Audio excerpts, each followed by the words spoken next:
Good afternoon lakay. Ito meron tayong dalawang melon. Kinayod ko na yung isa.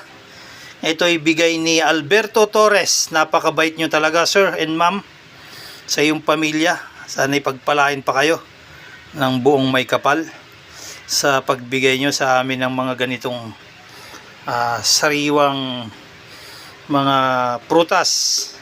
At ito, kinayod ko na yung isa. Bukas naman itong isa. At nandito pa yung binigay mong pakwan sir. Bukas ulit yan. Mahirap pag sabay-sabay at tayo'y di naman tayo malakas. Tapos haluan natin nito gatas. Yan. Salamat sir sa mga binibigay yung gulay, pangsahog at ang mga rikado. Lalo-lalo na napakabait nyo talaga mag-asawa. Hayaan nyo sir, pagdadasal ko pa ang inyong mga kabaitan at makatulong sa inyong kapwa.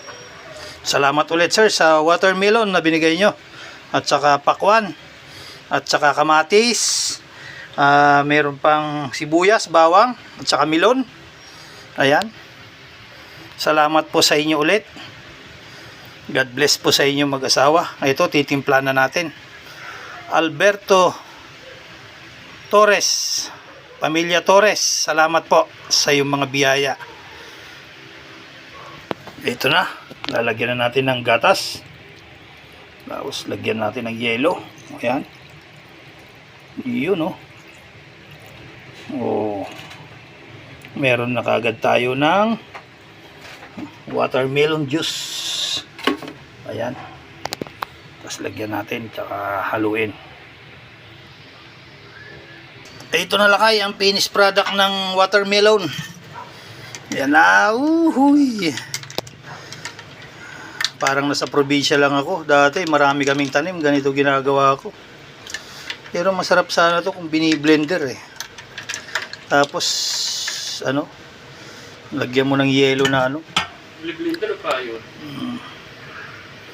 Well lakay, takpan na natin at maya kain na tayo.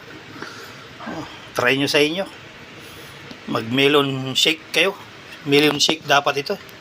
Kaso wala tayong blender kaya melon carrot kayod-kayod lang. Kailangan yung bumili. Kaya ito ang pangkayod sa melon. Yan. Hiniram ko muna.